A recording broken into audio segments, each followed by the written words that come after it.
பல்வேறு கனவுகளோடு பள்ளியில் கொண்டு சென்று விடுவதற்காக அழைத்து சென்ற மகள் தன் கண்முன்னே தண்ணீர் லாரி மோதி உயிரிழப்பதை தாய் ஒருவர் பார்ப்பது வேதனையிலும் மிகுந்த வேதனை. அப்படி அதிர்ச்சி அளிக்கும் சம்பவம்தான் சென்னை பெரம்பூரில் நிகழ்ந்துள்ளது. இதுகுறித்து விரிவாக இந்த செய்தி தொகுப்பில் பார்க்கலாம்.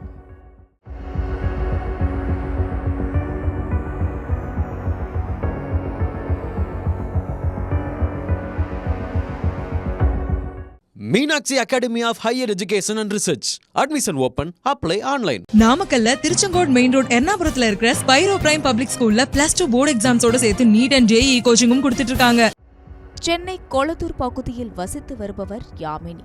5ஆம் வகுப்பு மாணவியான தனது மகள் சௌமியாவை பைக்கில் பள்ளிக்கு அழைத்து சென்றார். அப்போது தண்ணீர் லாரியில் விழுந்து மாணவி சௌமியா பரிதாபமாக உயிரிழந்தார்.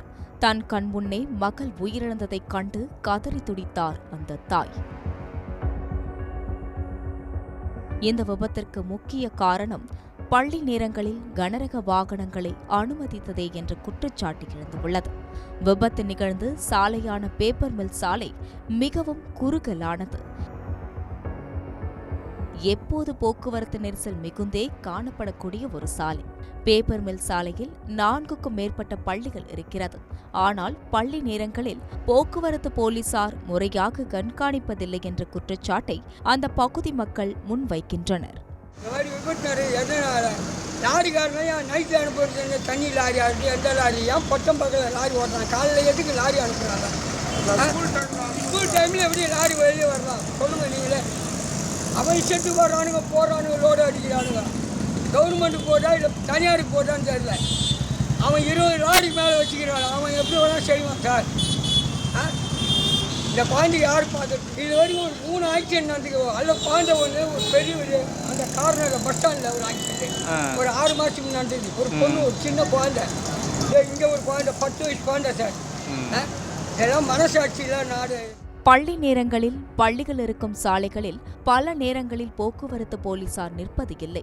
பள்ளியின் ஆசிரியர்கள்தான் அந்த பணியை செய்யும் நிலை இருப்பதாக விபத்தில் இறந்து போன மாணவியின் பக்கத்து வீட்டில் வசிப்பவர்கள் தெரிவித்துள்ளனர்.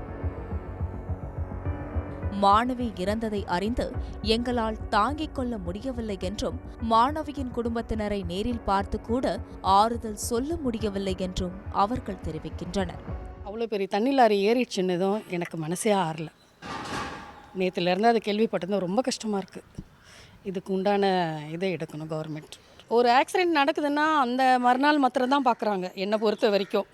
அதுக்கப்புறம் நமக்கு என்ன வம்புன்னு இருந்துடுறாங்க. போலீஸ்காரன் மொபைல் நோண்டுறது எல்லாம் பார்க்குறோம். நம்மளால் எதுவும் எதிர்த்து கேட்க முடியாமல் போயிடுது. இந்த மாதிரி ஒரு துயர சம்பவம் நடக்கும்போது மனசுக்கு ரொம்ப கஷ்டமாக இருக்குது. அதை நடக்காமல் கவர்மெண்ட் பார்த்துக்கணும். கண்டிப்பாக இருக்கணும். யாராக இருந்தாலும் ஒரு உயிர் இல்லையா? பெரியவங்களோ சின்னவங்களோ அந்த டிராஃபிக் போலீஸாண்ட ஒரு கான்ஸ்டபிளை போட்டு அதனுடைய வழியை பண்ணணும்.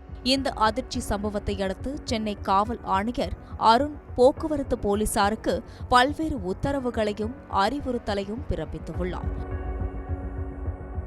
காலை 7 மணி முதல் 12 மணி வரையிலும், மாலை 4 மணி முதல் 8 மணி வரையிலும் பள்ளிகள் உள்ள பகுதிகளில் கனரக வாகனங்களை அனுமதிக்கும் போலீசார் மீது கடும் நடவடிக்கை எடுக்கப்படும் என்று எச்சரிக்கை விடுத்துள்ளார். விபத்துக்களை ஏற்படுத்தும் வாகனங்களை குறைந்தது 100 நாட்களுக்கு திருப்பி அளிக்கக்கூடாது. போக்குவரத்து காவலர்கள் பள்ளி கல்லூரிகளுக்கு அருகே கண்காணிப்பு பணியில் தீவிரமாக ஈடுபட வேண்டும் என்று சென்னை காவல் ஆணையர் அருண் அறிவுறுத்தியுள்ளார்.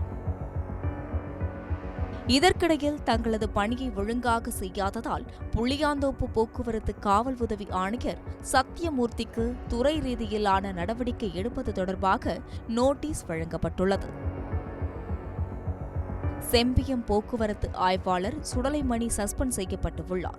பீக் ஹவர்ஸ் என்று கூறப்படும் காலை மற்றும் மாலை வேளையில் சாலையில் கனரக வாகனங்களை அனுமதிக்கக்கூடாது என்று சென்னை காவல் ஆணையர் அருண் உத்தரவிட்டுள்ளார்.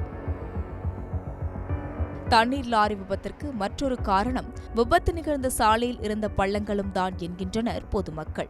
இதுபோன்று அஜாக்கிரதையால் நிகழும் விபத்து நடந்த பிறகு நடவடிக்கைகள் எடுத்தால் மட்டும் போதாது என்றும் முன்னெச்சரிக்கை நடவடிக்கைகளையும் அதிகாரிகளும் காவல்துறையும் எடுங்கள் என்ற கோரிக்கையை முன்வைக்கின்றனர் சமூக செயற்பாட்டாளர்கள். குமுதம் செய்திகளுக்காக ஒளிப்பதிவாளர் ருத்ராவுடன் செய்தியாளர் Subramanian. Meenakshi Academy of Higher Education and Research. Admission open. Apply online. நாமக்கல்ல திருச்செங்கோடு மெயின் ரோட் எர்ணாபுரத்துல இருக்கிற ஸ்பைரோ பிரைம் பப்ளிக் ஸ்கூல்ல +2 போர்டு எக்ஸாம்ஸோட சேர்த்து நீட் அண்ட் JEE கோச்சிங்கும் கொடுத்துட்டு இருக்காங்க.